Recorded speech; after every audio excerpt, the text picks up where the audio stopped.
Welcome to the Lee UCC for February.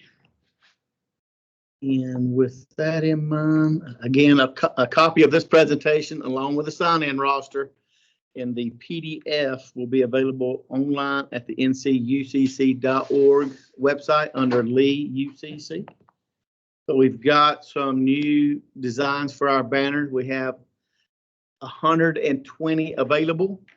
And as you can see, the top one is more for the construction industry, and then the bottom one is geared more toward the homeowner. So if you would like one, I believe Mark Worth in the past usually buys a group of them on, he's got some monies to do that and then divvies them out. But if he doesn't do that, if you would like one or two of them, just let me know and I can put your name on the list.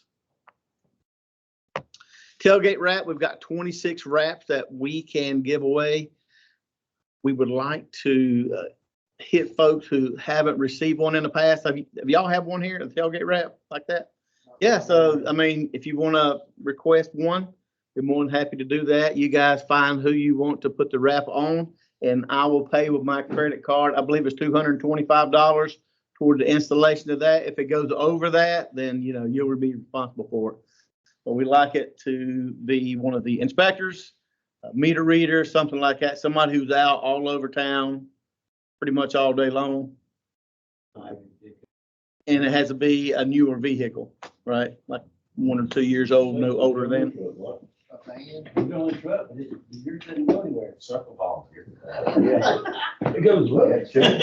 Yeah, I mean, it's a good looking logo, and then your emblem will be on the bottom left down there as well.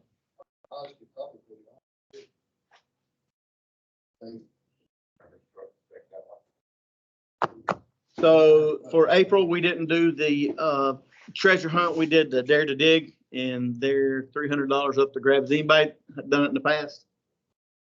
It's easy money. You just watch the videos, answer questions. If you get them all right, your name goes to a pot at the end of April. And I think it's April 30th. They're gonna go in there and draw a name, and then you'll be presented with a $300 check for pretty much answering a few questions. Somebody from the Dunn area, Harnett Johnson, UCC won 2 years ago. Last year, somebody in the mountains won, but I mean, it's $300.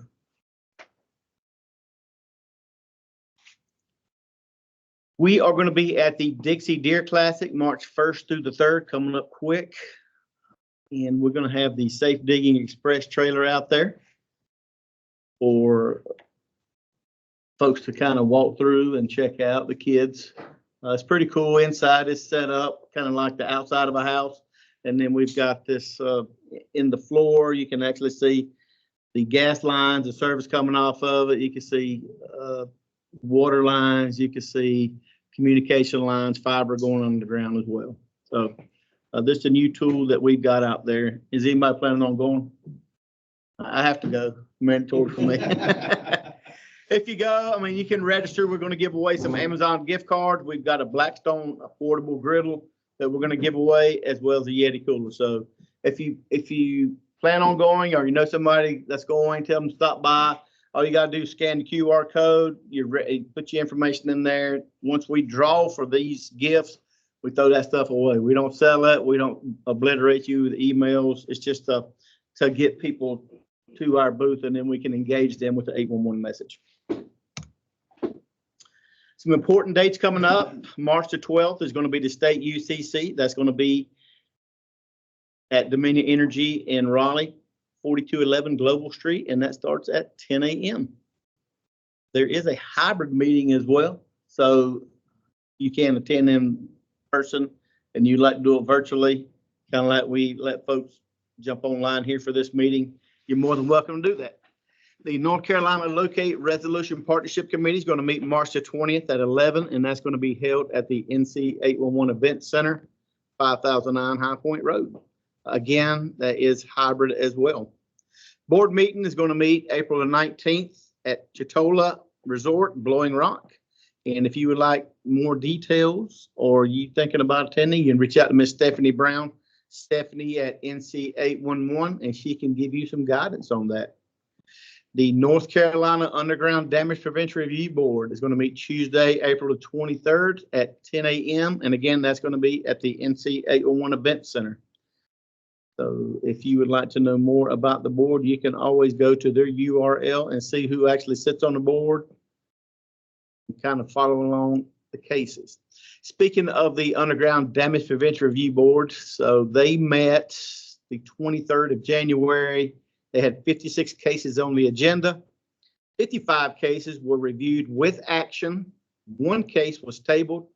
8 were dismissed for lack of evidence. 18 were issued Pipes Plus training, and then they issued $73,500 in fines.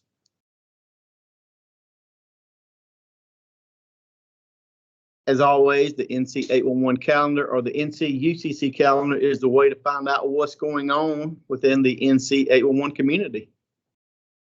We got a tip of the month. A ticket does not equal a valid ticket. So Josh and I were talking. He's got an issue. Somebody's calling in, pole chains out. They're calling in 3 poles on 1 ticket, and they're totally separate. They're in different roads, not even close to each other. So they've got a valid ticket, but it's not a good ticket because 1 pole was within that area and the other 2 are way outside. Another thing, if you white line, you say you're white lining, you've got a good ticket, that's what you called in, and then you're digging 15 feet outside of your white line, that's not a good ticket. It's a valid ticket, but you're digging with outside the constraints of that ticket. You said you were in a white line, you're digging within a white line, you're 15 feet over. If you tear anything up, you're going to pay for that. What happens if they say they did a white line and they take a move? You have to go with what's in the description. If they don't white line, I don't know why they say they're going to white line and they don't. But I've got some people say they're going to white line and then they say locate entire property. So then they're conflicting.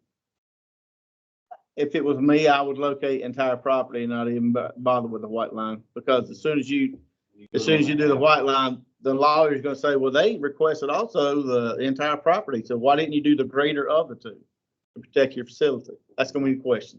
On the one, the internet one that's really quick, don't have an option of not white line. It always says white line? You have, with a white line flag or something. Really? Yeah, you can't say yes or no? Huh. I didn't know that. So mine are entire. On the single address ticket. Single address ticket, mine are entire property. I got a full entire property both sides. I'll bring that up to the powers that be then. Or expose a red flag, it does something to you, so I know that's how I feel on my Okay. So looking at January last year versus last month, you can see we had an 8.5% increase in the total ticket or the total request across the state of North Carolina. So, I mean, with the fiber overbuild going on and then all of the construction that's going on with the NCDOT, we figure it's going to be a gangbuster year from numbers. Transmissions just shy of 9%. And then in Lee, the 3-hour actually went down about 19%. The new tickets are up 55%, and the ticket updates are down 31%. So I don't know what you guys are doing, but keep on doing it. So that's looking good. Usually, if you'll see the new, you'll see an increase in the ticket update as well. Average load case per day, 87. There's only one slide because we're looking only at 1 month, and the year to date and the monthly are the same, right? So that saves you a little bit of time. Out of the 1,647 tickets that were called in, obviously, as always, Sanford comes out on top, 1,573. And here's some familiar faces. These are the top 10 callers for Lee County. See, Bach Contracting, they're second place now. I think they used to be top dog. But Harmony Network, again, I'm going to say probably some of that fiber overbuild. Have you guys had contact with those folks? Yeah. Good or bad? Oh, they're tearing stuff up? Oh, we're like a step away from just being invited over to birthday parties and stuff. Oh, way. SC Duke Energy, Josh and I were talking about earlier, it's called in 56 last month. and then Mars Tech. A lot of times, Duke Energy, they call in a ticket, and they have the Duke, and then you have Mastic or one of their other contractors. UCLS or something. Did they work in this area? I don't remember who, I know Mastic, they'll call in the exact same ticket as what Duke Energy calls in, and it'll have the same contacts for the guys that work for Duke Energy on there, like that ticket that I was showing you. It was like, it was a Mastic ticket, but Cecil that worked for Duke Energy, he was the contact for that ticket. Wonder why Duke's calling in and then Mars Tech's calling in too. They just calling, I guess so because they subcontracted out and they called the ticket back in. Yeah, but Duke should be taking, not calling that ticket in then if they're giving the work to Mars Tech. They'll call it the exact same ticket. Yeah. Well, somebody's double dipping though. Yeah. You guys, it's not really that big a deal, but somebody like USIC is going out there, they've got 2 tickets in the same place, located at one time, now they're double dipping. That make sense? The damages, so Lee only had 8 that were reported last month. Do you guys have any damages here? Gas lines? Probably not sure. You don't know if you were part of that 8. And then damages so far this year versus last year, and again, we only have 1 month to look at, 942 across the state of North Carolina. So it's trending in the wrong direction. And then a heat map of the damages, and this is per 1,000 transmissions. And Lee is in the yellow, surrounded by red. You guys are doing something right.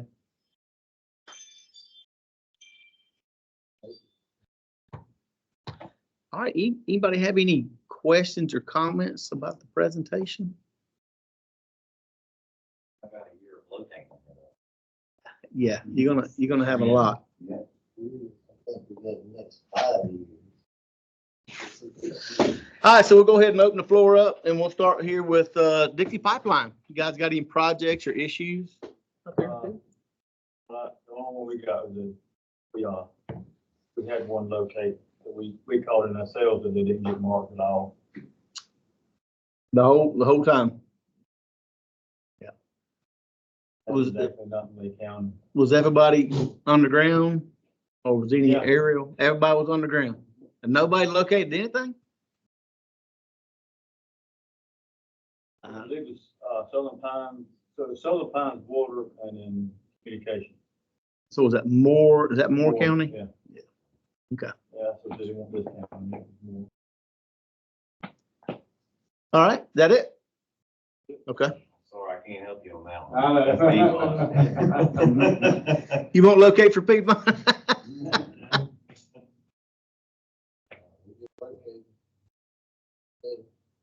Oh, we do.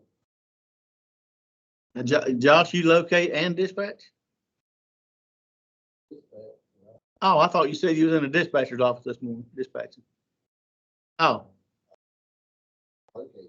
maybe I made something up in my mind. I don't. Having a conversation with myself, Mike. Can't think of anything the last time. No projects going on out here? You guys aren't putting any? Big projects, not like No. the one we had. Well, that's Chatham. Yeah. So Golden Colin Road's wrapped up, so the only thing they're gonna run now is just services in the area. Okay. It'll be opening up some more land though, but I don't know if it'll have gas or not. They would have over there off of Wilson and Lee, they're putting in 85 acres, they'll be putting in houses and townhomes. 85 acres? Where we kind Yeah, everywhere up here they're building something. Then of course you got, I guess they're gonna get started on US 1 South eventually. Start Oh, wow. doing that road They're there. gonna widen it. Yeah, they're gonna put in turnabouts and all kinds of stuff. Oh, they're gonna put roundabouts in it? Yeah, I think there'll be one. Well, I don't know if there'll be roundabouts, but it's gonna be like you come, like, stop by there for Center Church and US 1, you can only turn right. Yeah, And you turn left, then you go down, then they're gonna have a turn around down there to come back, so you turn right and go the other way. My understanding, they're gonna be doing something at that intersection, and I guess they'll be doing something at the, Pendergrass intersection as well. They talked about they're gonna put a road all the way through Pendergrass back over to, 78. There's gonna be a lot going on, but I don't think it's gonna start. I see some stuff happening, just, getting ready, I guess, but, till after what is that, big golf thing down the line? Oh, US Open. Yeah. So the US Open, I think they're gonna wait on that, so. That's all I can tell with the. till after US Open. Yeah, it might be after next year, I don't know. Okay. Lot going on. Anybody else? You guys good? I don't 42. They're overpass. What are they doing to the bridge there? Broadway Road? On Broadway Road. Oh, they're not doing nothing with the bridge. They're just getting their, Well, they cut that, I know that, all the concrete they cut. well, they're putting in, Sewer. yeah, that's part of that project. Water, sewer. They're going under us or on top of us there. Oh, okay, because I knew the pipeline comes right there close to Yeah, we directionally drilled in there, so they're gonna be above us. it. Okay. We're about 20-some feet deep there. After they done 2 directional drills there, they started right there on 42, went back toward the school and then went back and crossed 421 under and come back up on the other side of 421. So that's been directionally drilled. That shouldn't impact us at all. Not 60 anyway. I just wonder what they. Have you had any issues with them? I'm just curious. That's a big water line going in, right? Oh, well, they got water, sewer, Okay. storm drain, and then they said they're going to add a lane. That's the 5-year, Lane, okay. possibly add a lane. I don't think they're going to add one up on the bridge, but it Is might. that gonna be, towards the school, Cody? Uh, It's gonna be on the school side, ain't I'm not positive. I hadn't seen any Okay. prints, but I know that's what Austin told me, 5-year project. So, we're just dealing with I'm dealing with storm drains, storm boxes and water lines right Okay. now. Yeah, I forgot about all that one out that way. it? Yeah, we would like to still be out there when we do the work around the pipeline anyway. I was just curious if you've had any issues out of them. No, we talked to them, I think, with one of the other guys, Eddie, I think, talked to the guys a whole lot more than I have about that. So we're aware of what they're gonna be doing. Well, what's gonna be going on, a little bit of it anyway. And they know our depth. So they tearing up the concrete up under the underpass. Right now on the. Is it the Cody side? Yeah, other side, the other side. Oh, so, okay, yeah, that's the school side, I was talking about, yeah. But yeah, that's gonna be pretty deep on that side. It goes under there and it comes back up the other side, the pipeline does. Where that fence is, that's where they're gonna direction drill from. So it's kind of shallower up there and that on the, on the outside of the fence. I already got, so you said the water line's already in? No, I don't know, I don't think anything's already in, it's just, we're aware of it, what they're gonna be doing. I don't think they have not done any crossings of us yet. Okay. But we've been in contact with them, and they know we're there, and they know we need to be out there. Yeah, our pipeline pressure there is probably 200 to 300 PSI there, but downstream of the Stanton Station on Thomas Road is about 1440.